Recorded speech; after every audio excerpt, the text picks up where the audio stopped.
नमस्कार दोस्तों, आज हम बात करेंगे सैटेलाइट फ़ोन कम्युनिकेशंस के भविष्य के। पिछले हफ्ते एप्पल कंपनी ने कई दिलचस्प नए फीचर्स के साथ नए आईफोन लॉन्च किए हैं। एक फीचर्ड रिपोर्ट ये कहती है कि अगर आप कहीं पे भी फंस गए हैं, ये मानते हुए कि आपका फ़ोन कनेक्ट हो सकता है, और दूसरा, उस समय के लिए बहुत सीमित तरीके से आपका फ़ोन एक उपग्रह के साथ जोड़ा जा सकता है, जब एक सेलुलर टावर रेंज से बाहर होता है। स्टारलिंक और टी मोबाइल अभी तक एक ऐसे उपयोगी सर्विस का प्रचार कर रहे हैं जिससे एप्पल की उपग्रह सेवा नया रिवॉल्यूशन ला रहा है मार्केट में। ये सभी AST स्पेस मोबाइल का अनुसरण करते हैं, जो अपना कवरेज शुरू करने के लिए अगले साल अपना पहला 4G या 5G उपग्रह स्थापित करेंगे। आइए इस सप्ताह उपग्रह सेलुलर सेवाओं के हमारे भविष्य में क्या असर पड़ेगा, इसके बारे में हम चर्चा करते हैं। एप्पल कंपनी मार्केट की एक नई ज़रूरत पूरी कर रहा है। सैटेलाइट या उपग्रह सेवा के माध्यम से एप्पल कंपनी का आपातकालीन SOS, जो इन अगली पीढ़ी की सेवाओं में से सबसे पहले लाइव होगा, बहुत सीमित है। इसका एक बड़ा फ़ायदा ये है कि ये दूसरों से पहले काम करेगा। यदि आप कहीं खो गए हैं और मदद की ज़रूरत है, तो ये आपके लिए अच्छा होगा और ये सेवा आपको प्रॉपर गाइडेंस देती रहेगी। इसके लिए आपको 2025 के आसपास तक राह देखनी पड़ेगी। ये सेवा केवल खुले क्षेत्र में काम करती है, जहां आकाश की स्पष्ट रेखाएं दिखाई देती है, और हमें उम्मीद है कि पर्याप्त संकेत प्राप्त करने के लिए आपको कभी कभी थोड़ा इधर उधर जाना पड़ सकता है। यदि आप किसी अनजान जगह पर पहुंच जाते हैं, रिमोट एरिया में फंस जाते हैं, या फिर पहाड़ियों में जहाँ नेटवर्क का इशू है, तो ये काम नहीं करेगा। फिर भी हर साल 1 मिलियन लोग ऐसे होते हैं जो बाहर फंसे रहते हैं और उन्हें मदद नहीं पहुंच पाती है। उन्हें इस बात का एहसास नहीं है कि यहाँ मौसम बहुत जल्दी बदल सकता है, और यदि आप अपनी डेस्टिनेशन या सिविलाइजेशन से बहुत दूर हैं, तो ऐसे होने से आपको मदद की आवश्यकता पड़ सकती है। ये ऐप आपको एक उपग्रह खोजने में मदद करता है, और फिर मेनू के माध्यम से संदेश को कम से कम करने के लिए फ़ोन की इंटेलिजेंस का उपयोग करता है और इसे किसी ऐसे व्यक्ति तक पहुंचाता है जो आपकी सहायता कर सकता है। हालांकि इसके काम करने के लिए सैटेलाइट को स्पष्ट दृष्टि रेखा प्राप्त करने में कहीं भी 15 सेकंड से लेकर कई मिनट लग सकते हैं। एप्पल इस फीचर के लिए ग्लोबल स्टार के साथ काम कर रहा है। iPhone 14 उपयोगकर्ता जो शुरू में उस सुविधा को प्राप्त करने वाले थे, इनको 2 साल की ये सेवा मुफ्त मिलेगी। तब तक संभावना है कि विकल्प उपलब्ध होंगे और यह प्रारंभिक पेशकश निस्संदेह बेहतर होगी। ये सेवा आपके लिए बहुत फलदायी है, जब तक कि आप महंगे इरिडियम या अन्य सैटेलाइट फ़ोन में निवेश नहीं करना चाहते हैं। ये आपकी एकमात्र पसंद होगी। इरिडियम की सेवा जबकि महंगी है, हमें याद है कि ये पारंपरिक सेलुलर की तुलना में बहुत कम है, लेकिन अभी भी अधिक महंगी है। तो आइए स्टारलिंक और टी मोबाइल के बारे में हम क्या कह सकते हैं।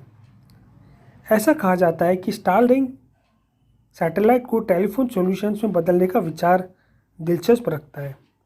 हालांकि ये देखते हुए कि स्टारलिंक पहले से ही बैंडविड्थ के मुद्दों का सामना कर रहा है, ये सेवा स्टारलिंक को कम आकर्षक बना सकती है यदि ये कम हो जाती है, जैसे कि संभावना है।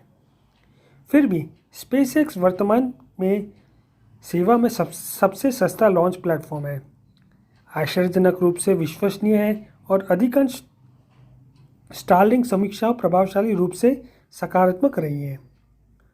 व्यक्तिगत रूप से हम तब तक इंतज़ार कर सकते हैं जब तक कि स्टारलिंक लाभदायक नहीं होता है और नेटवर्क पर दूसरी सेवा देने से पहले बड़े पैमाने पर प्रदर्शन नहीं करता है। लेकिन ये कंपनी का तरीका नहीं है। अब तक उनके बड़े जोखिम भरे दाव ज़्यादातर काम कर चुके हैं।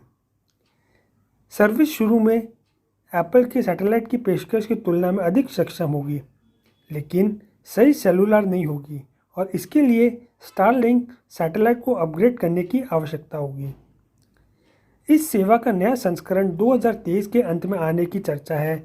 अगले वर्ष के भीतर उन क्षेत्रों में पूर्ण सेवा की उम्मीद है जहां नए सैटेलाइट का एक महत्वपूर्ण द्रव्यमान है।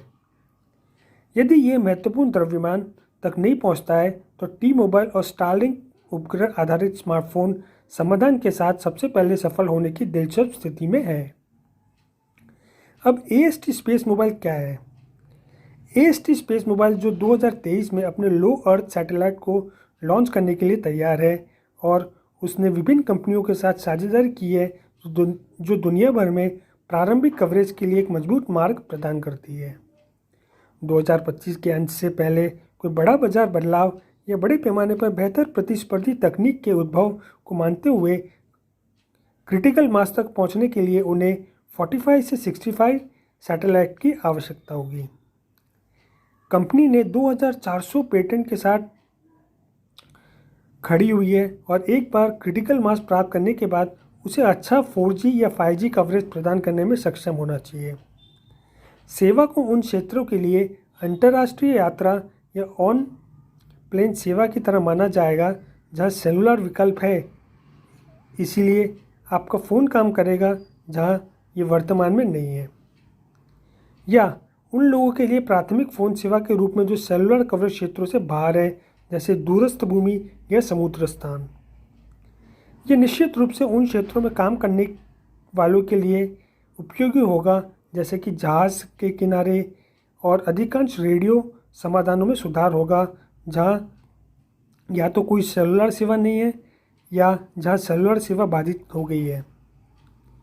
अन्य दो सेवाओं के विपरीत AST स्पेस मोबाइल नियमित सेलुलर की तरह होगा, जिससे ये वॉइस और डेटा दोनों का समर्थन करेगा और अन्य दो सेवाओं की सीमाएं नहीं होंगी। लेकिन इसकी गुणवत्ता और डेटा टेरेस्ट्रियल सेलुलर सेवाओं को अनिश्चित काल तक पीछे छोड़ देगा।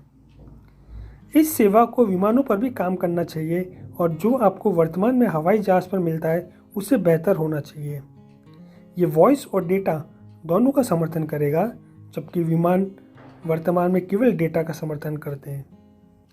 तो हम इसका क्या निष्कर्ष निकाल सकते? एप्पल की घोषणा के साथ हम अब उपभोक्ता उपग्रह सेलुलर संचार की दुनिया में हैं और दुनिया में कहीं से भी मदद के लिए कॉल करने में सक्षम होने की बढ़ती क्षमता है, भले ही सेल टावर कहीं भी स्थित हो। ये उन लोगों के लिए बहुत ही हेल्पफुल हो सकता है जो कहीं रिमोट प्लेस में पाते हैं और दूर दराज के इलाके में खो जाते हैं। एप्पल की ये अभी बस शुरुआत है। स्टारलिंक और टी मोबाइल जैसी कंपनियां एप्पल की तुलना में कई बेहतर डेटा बैंडविड्थ का वादा करती हैं और AST स्पेस मोबाइल वैश्विक सामान्य उद्देश्य 5G सेलुलर सेवा का वादा करती हैं, जिसमें एक ही सामान्य टाइम रेंज में वॉइस और डेटा दोनों शामिल होते हैं।